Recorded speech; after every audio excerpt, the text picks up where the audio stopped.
El verdadero significado del 4 de julio. Cada 4 de julio, los Estados Unidos se llenan de fuegos artificiales, desfiles y música patriótica. Pero más allá de la celebración, pocos recuerdan que este día conmemora el momento en que un grupo de colonos decidió desafiar al imperio más poderoso del siglo XVIII.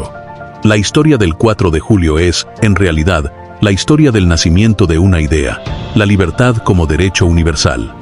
1. Antes de la independencia, las 13 colonias y el descontento. A mediados del siglo XVIII, América del Norte no era un país. Eran 13 colonias británicas, desde Massachusetts en el norte hasta Georgia en el sur.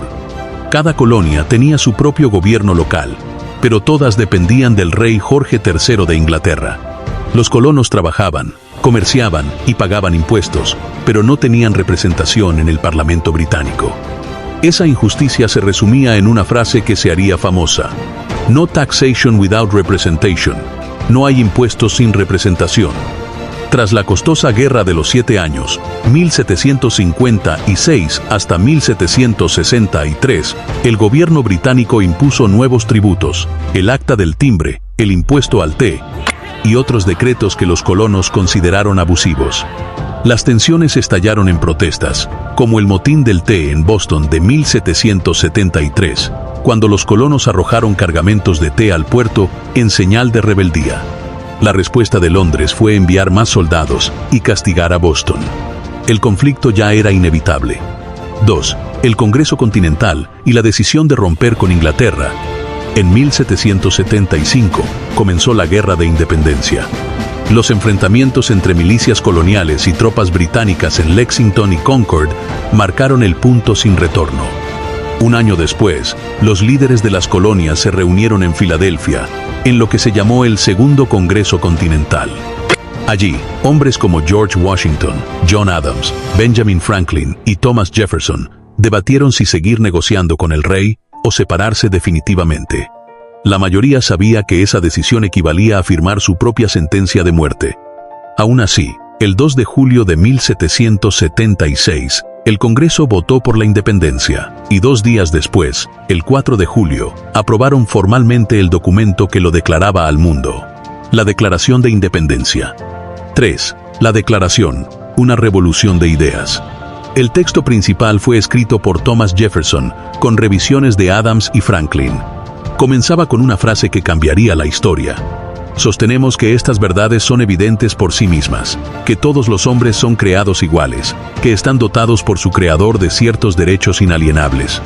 Por primera vez, un gobierno nacía no del poder de un rey, sino de la voluntad del pueblo.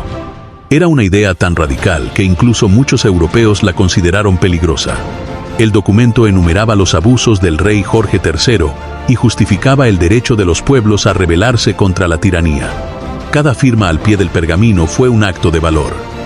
Los 56 delegados sabían que, si la rebelión fracasaba, serían ahorcados como traidores. 4. La guerra y el legado. La declaración no puso fin al conflicto, la guerra apenas comenzaba. Durante 8 años de 1775 a 1783 los colonos, mal armados y con pocos recursos, lucharon contra uno de los ejércitos más poderosos del mundo. Pero contaron con aliados inesperados, como Francia, que apoyó su causa con barcos, soldados y dinero. Finalmente, en 1783, el Tratado de París reconoció oficialmente la independencia de los Estados Unidos.